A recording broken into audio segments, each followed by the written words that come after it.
meron lang akong gustong i-clarify sa inyo at may gusto lang akong sabihin sa inyo kasi meron kasing nangyayaring misunderstanding sa comment. Kaya wag po kayong magtatampo sa akin or magagalit sa akin.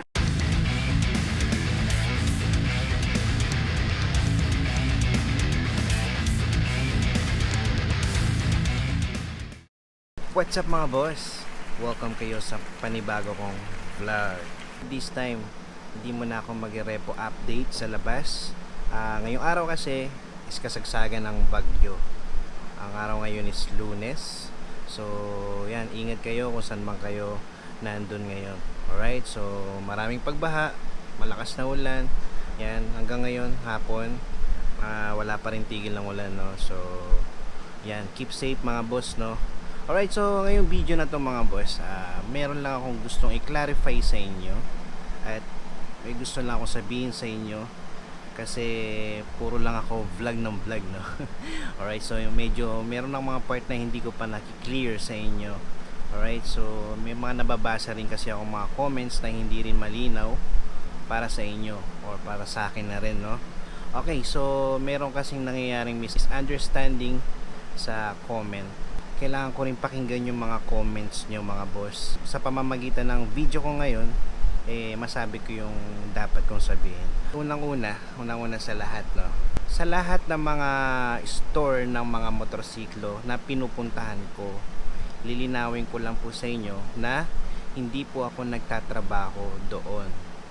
Sa Motor Trade man yan, sa Wheeltech man yan, sa Rusi o kung saan man store ako mapunta ng mga motorsiklo, ay hindi po ako nagtatrabaho doon at wala po akong connection sa kanila. Hindi po ako sumasahod sa ginagawa ko na galing sa mga store. So sumasahod ako galing sa YouTube, pero sa mga store hindi.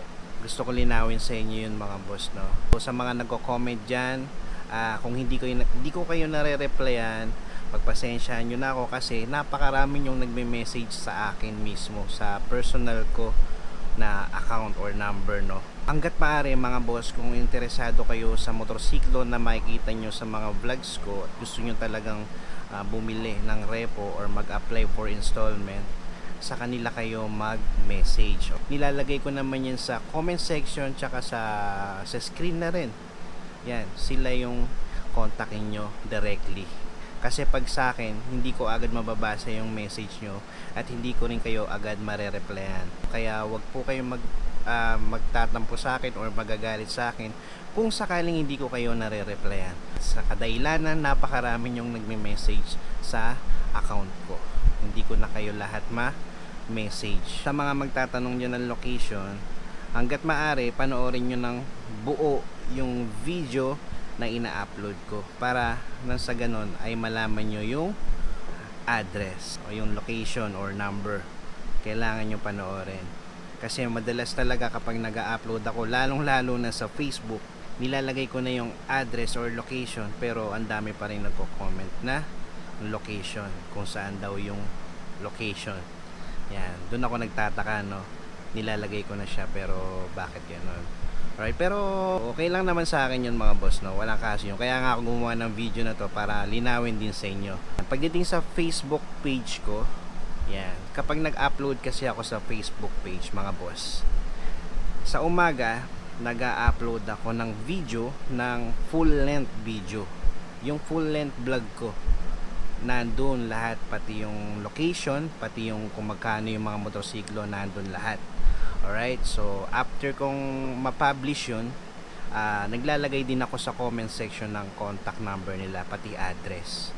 Yan, kaya mainam talaga, panoorin nyo yung video. Tsaka yung contact at location nila, nilalagay ko na yun sa unang video ko, sa unang part ng video ko na talaga. Hindi ko siya nilalagay sa uli kasi ayokong isipin ninyo na gusto ko panoorin nyo ng buo yung video para lang malaman nyo yung address, no? Hindi, nilalagay ko na talaga siya sa umpisa. Okay, so ang sa akin lang naman is okay lang kung panoorin nyo ng buo at okay lang din kung hindi nyo panoorin ng buo yung video ko. Alright, nasa sa inyo yun mga boss, no? Okay, so hindi ko kayo mapiplease dun. Kung gusto nyo panoorin ng buo, or kung ayaw nyo panoorin ng buo, kahit umpisa lang, okay lang sa akin yun, basta masulyapan nyo lang yung video ko, masaya na ako dun mga boss. Sa Facebook page ko mga boss, sa umaga nga, sabi ko sa inyo, nag-upload ako ng full length video. Then after mga 2 hours or 1 hour, nag-upload ako ng reels. So, yung reels na yun mga boss, yung reels video na yun, galing din yun dun sa full length video ko sa umaga. Hinahati-hati ko yung video na yun sa buong maghapon yun. Kaya kung mapapansin nyo, dire-diretso yung upload ko sa Facebook page ko ng reels. Kaya linawin ko sa inyo mga boss, sa reels kasi meron lang siyang minimum minutes, minimum time na 90 minutes. Kung mapapansin nyo, maiksi lang talaga yung video nun. Yan, bitin talaga siya. So ang ginagawa ko, hina-highlights ko lang talaga kung anong unit ng motor dun sa isang video na reels. Hina-highlights ko siya. So maiksi lang talaga siya. Kaya minsan hindi ko nalalagay sa screen yung address at saka yung contact number. Ang ginagawa ko, nilalagay ko siya sa comment section. Yan, ganun yung nangyayari dun sa reels ko. Okay, so nakakapag-upload ako ng 6 reels or more sa isang araw, plus yung full length video ng vlog ko. Yun, ganun yung ginagawa ko mga boss, no? Kaya kung mapapansin nyo sa iba dyan, sa mga nagre-reklamo or mga nagtataka, yan, kung bakit ganun yung video ko, maiksi lang. Reels po kasi yun mga boss. Maiksi lang po talaga yung length ng video na yun. 90 minutes lang talaga siya. Okay, so kung gusto nyo mapanood yung full length video ko, inuuna ko talaga siyang i-upload sa umaga para mapanood nyo yung buong video. Okay, so kung napanood nyo yung buong video, kahit di nyo panoorin yung reels, okay lang. Kaya lang naman ako nag-upload ng reels para kung sakaling hindi nyo pa napapanood yung full video, makita nyo dun sa Facebook page na wall ko yung full length na video. So sana malinaw sa inyo. Ayan, sa mga nagtatanong dyan, sa number na nilalagay ko doon kayo mag-message. So, pagdating naman sa repo kasi mga boss, yan, tong ginagawa ko is option lang naman. Okay, hindi ko pinipilit sa inyo yung mga motorsiklo na pinapakita ko sa inyo. Hindi ko siya binebenta sa inyo mga boss, no. Ang sa akin lang, magkaroon kayo ng option kung sakaling naghahanap kayo ng motorsiklo na second hand na pasok sa budget nyo. Okay? At least nagkakaroon kayo ng idea kung saan meron at kung magkano yung mga price range ng mga reposes ng mga motorsiklo. Yan. Okay? So yun lang naman yung sa akin, no, para magkaroon kayo ng idea at option. Okay? Kung saan meron at kung magkano. Yan. Sana malinaw sa inyo mga boss, no, para hindi kayo nagtataka minsan sa video ko, no, at walang masyadong magtampo sa akin, no. Okay, kasi marami ako nababasa sa mga comment din ng mga nagtataka din, no. So about naman sa pricing ng mga motorsiklo. Okay, sa price ng mga motorsiklo na mga pinapakita ko sa inyo, kung ano lang yung nakita ko dun, yun lang yung babasahin ko, papakita ko sa inyo mga boss. Wala akong kinalaman sa presyo ng mga motorsiklo na yun. Kaya yung iba dyan, huwag nyo akong sisisihin kung bakit mahal. Hindi ko alam, sa Skype ako, hindi ko alam bakit mahal. Minsan ako napapatanong, ang mahal naman nito, second hand na nga lang ang mahal pa, diba? Hindi ko alam kung paano nila, kasi alam naman natin na bangko yan, bangko yung mga financing yan, kaya ganun sila ka-standard pagdating sa mga presyo, no? Mataas talaga. Bumabase sila sa kung saan man na, kunwari, kung magkano lang inahulog, yun lang ibabawas nila sa original price o sa SRP ng motorsiklo, yun lang talaga ibabawas nila. Okay, so hindi ko kabisado or hindi ko alam yung computation nila dyan sa mga motorsiklo nila, sa mga presyoan nila. Kung may makita man kayong mahal, huwag nyo akong sisisihin mga boss, pinapakita ko lang sa inyo para meron din kayong idea. So, hindi ko kasalanan yun mga boss, no. Minsan meron ako napapakita sa inyo na walang presyo, minsan nakalagay for pricing pa. Yun na yun mga boss, kung ano yung madatnan ko, pinapakita ko na sa inyo. At least nakikita nyo na yung motorsiklo na meron dun, no. May price man yan o wala, yan, pinapakita ko na sa inyo. Okay, at least meron kayo idea na merong ganong unit dun sa branch na yun. Boss, about naman sa odo o mileage ng mga motorsiklo na binablog ko. Alam naman natin mga boss, yung mga motorsiklo na lumalabas ngayon, mga naka full digital panel na siya. So hindi natin siya makikita basta-basta hanggat hindi binubuksan yung motorsiklo. Alright, so yung iba naman katulad ng mga lower CC, katulad ng mga Mio, yan visible talaga yung mga odo niyan. Makikita mo yan kahit hindi siya susian. Ginagawa ko mga boss, yan pinapakita ko sa inyo yan mga boss, yung odo niyan. Lalo na yung mga Mio na mga motor, yan mga visible na yung mga odo. Pinapakita ko naman sa inyo yan mga boss. Nangyayari lang kasi mga boss, lalo sa mga motor trade or sa kung ano mang mga motor shop dyan, yung iba kasi naka digital panel yung mga motorsiklo, so hindi ko siya maipapakita talaga sa inyo kasi hindi po ako allowed para buksan yung mga motorsiklo nila, lalo na kung marami yung mga motorsiklo na nandyan. Hindi ko pwedeng isa-isahin yan na buksan, kaya pagpasensya nyo ako kung hindi ko may masabi sa inyo yung odo or mileage ng mga motorsiklo dahil hindi po ako nagtatrabaho sa kanila. At kapag nagba-vlog kasi ako ng mga repo mga boss, dumidiretso ako sa office nila para magpaalam, humingi ako ng permission para mag-vlog.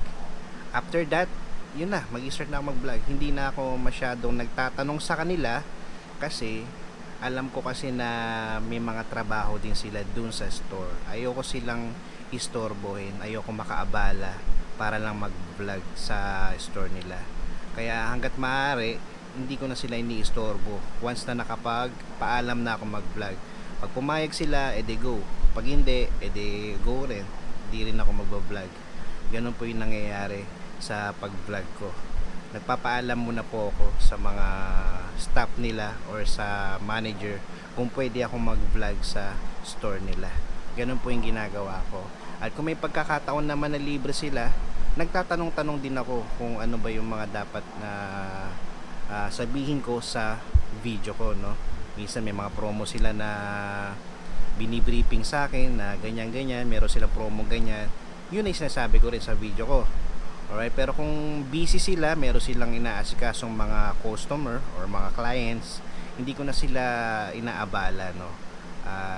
Magpo-proceed na ako sa vlog ko. Kaya kung ano yung datnan ko doon sa showroom nila ng mga motorsiklo, yun ay ipapakita ko sa inyo mga boss. So sana malinaw sa inyo, no? Hindi ako nagtatrabaho sa mga store na pinupuntahan ko, sa mga store na binablog ko. Hindi po ako nagtatrabaho doon, okay? Nagba-vlog lang po ako. Nagbe-benefit lang ako sa mga vlog ko from YouTube and Facebook lang. Sila lang po yung nagpapasahod sa akin, si Facebook lang tsaka si YouTube. Pero yung mga store, hindi nila ako pinapasahod, hindi nila ako binibigyan, okay? So mayroon lang mga ibang mga store or shop na pinupuntahan ko, minsan pinapakain nila ako. Nahihiya din sila minsan, pero sa akin naman okay lang din naman. Okay, sige, okay lang, pakainin nyo ako, okay lang din. Pero hindi ako ganun, no? Hindi ako mismo yung magsasabi na pakainin nyo naman ako, hindi. Yun lang yung kusa, nagkukusa sila na ano, minsan nga tumatanggi pa ako eh. Sir, merienda ka naman dyan, no? Kain ka muna bago ka umuwi. Tumatanggi din ako minsan, no? So syempre nahihiya rin naman ako, no? Kasi meron din naman akong kinikita sa ginagawa ko. Kaya rin naman din sila pumapayag na mag-vlog ako sa mga store nila kasi nagbe-benefit din naman sa kanila yun, no? Napopromote ko rin yung shop nila, advertise ko rin yung mga motorsiklo nila na binebenta, no? So yun, ulit ko, hindi ko pinipilit sa inyo ibenta yung mga motorsiklo nila ng mga reposes, no? Yung mga pinapakita ko, hindi ko pinipilit sa inyo yan. Nasa sa inyo pa rin yan mga boss. Okay, lagi nyo tatandaan mga boss, kapag kukuha kayo or bibili kayo ng mga second hand or reposes units, kailangan kayo mismo actual na pupunta dun sa shop or sa tao man yan. Kayo mismo ang mag-check. Alright, kung wala kayong alam sa motorsiklo, magsama kayo ng may alam para i-check yung motorsiklo na bibili nyo. So, kailangan talaga ng ng presensya nyo. Alright, so yung ginagawa ko lang naman para meron kayong idea kung saan kayo pupunta, kung saan man motor na meron dito, meron dyan. At least nalalaman nyo na, ay meron palang ganun dun, no? Ay meron palang ganyan dyan. So at least nalalaman nyo na mga boss, no? So isa pa mga boss, kung talagang yung budget nyo para sa repo, okay lang yan mga boss. Pwede kayong bumili ng repo or mag-apply for installment. Okay lang yan kung wala kayong budget. Kung yung budget nyo pasok lang talaga para sa repo. Pero kung ikaw ay may budget mga boss, ang masasuggest ko, bumili ka na ng brand new. So, brand new kasi mas safe ka. Kasi unang-una, ikaw yung first owner. So sa'yo nakapangalan yan, ikaw mismo. Yan, nakapangalan na sa'yo. Pangalawa, syempre bago yan. Low maintenance pa yan kapag bago. Ang gagawin lang naman dyan every 1,000 kilometers, ano lang naman, change oil lang naman, no? Matagal mo pa siya magagamit talaga na maayos, malayo siya sa aberya mga boss, no? So kapag brand new, kaya yun mga boss, masasuggest ko sa inyo, kung kaya naman ng budget nyo, mag brand new kayo. Kung namamahal lang kayo sa repo at konti na lang yung diferensya, makakabili ka na ng brand new, mag brand new na kayo mga boss. Hindi ko ipipilit sa inyo yung repo. So yun lang namang repo, para lang naman sa mga low budget na nagtitipid or gusto, yung practical lang talaga, gusto lang talaga ng second hand na motorsiklo. Yun lang naman mga boss, no?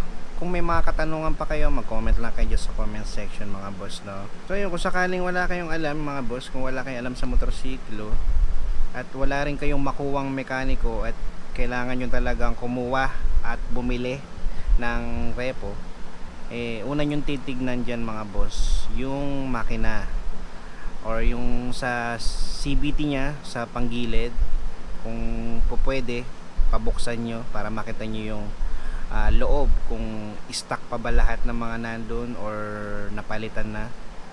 Tapos sa makina naman yan mga boss, hindi naman yan basta-basta mabubuksan. So silipin nyo na lang sa ilalim or kung saan man siya makikita, kung may tagas man siya o kung malinis man siya. Kung malinis naman siya at wala siyang tagas, okay naman na yun, no? So pwede nyo naman siyang i-start. Kapag in-start nyo siya, mararamdaman nyo naman yun mga boss, no? So pwede nyo siyang i-test drive muna bago nyo kunin. So yung mga madali lang naman baklasin dyan, yung sa gilid yan, yung mga madaling chap-chapin, lalo na yung sa mga accessories, no? Yan, mga ilaw, yan sa wiring din pala, kailangan nyo i-check yan mga boss, no? Kung lahat siya gumagana. Okay, so may mga nakikita akong mga repo na halos gutay-gutay na. Huwag nyo nang bibilin yan mga boss. Gagastos na kayo doon. Hanggat maaari, bilhin nyo yung kompleto pa talaga. Umiilaw pa lahat. Yan, lahat nagpa-function pa. Lahat ay gumagana. At ako naman mga boss, di naman ako expert pagdating sa mga motorsiklo mga boss. Yan, kung yung mga konting nalalaman ko lang, sinishare ko lang din sa inyo based on my experience na rin, no, sa mga nakikita ko. Pag bumili kayo ng motorsiklo, plano nyo muna. Kung bibili kayo ng repo, plano nyo na muna yung unit na bibili nyo para pagdating nyo sa hindi na kayo matagalan, no, pag-check. Kung bibili kayo ng NMAX, hanapin nyo yung NMAX, no? So pag nakita kayo NMAX sa store, check nyo na agad. Tingnan nyo yung appearance, kung pasado sa inyo yung appearance, okay. Tapos after nun, tingnan nyo na yung panloob na niya, yung internal niya, kung okay ba yung makina niya, yung panggilid niya, yung mga gulong niya, yung mugs niya, lahat ng mga importante, yung brake, yung ilaw, check nyo yan mga boss. So yun lang naman kung wala kayong makuha mekaniko. Pero kung meron kayong kakilalang mekaniko, mas maganda talaga yan, sa approval nila, no, para wala rin kayong problema. Yun, maraming salamat sa nanood ng video ko ngayon, no? Hindi ako nakapag-repo update gawa ng bagyo. So saan man kayo nandoon, mag-ingat kayo mga boss, no? Yan, sa panahon ngayon ang hirap na ng nangyayari, no? Konting ulan, bumabaha ng gusto. So sa mga nagtatrabaho dyan sa labas, mga rider, ingat kayo, no? So kung di na talaga kaya, uwi na lang kayo para mas safe kayo. Kasi na-experience ko rin yan, no? Pag binabaha sa kalye, grabe, madalas ako may stranded. Minsan pag nagbablog ako, na-stranded ako pag naaabutan ako ng ulan, pag mayroon akong lugar na napupuntahan na lumulubog. So yan mga boss, no? So that's it. Maraming salamat sa umabot sa punto na to. Yan, naway nasa maganda kayong kalagayan ngayon. Okay, so yan, abangan nyo yung mga susunod ko pang mga ilalabas na repo vlogs, no? Okay, so hanggang sa susunod mga boss. Sa mga hindi pa pala nakasubscribe dyan, no? Subscribe na kayo. At sa mga hindi pa naka-follow sa Facebook page ko, yan, follow na rin kayo. Meron din ako Instagram mga boss. Wala akong followers dun eh. Kaya follow na rin kayo sa Instagram ko. Sa TikTok din, meron din ako. Yan, so repo update lang naman mga boss.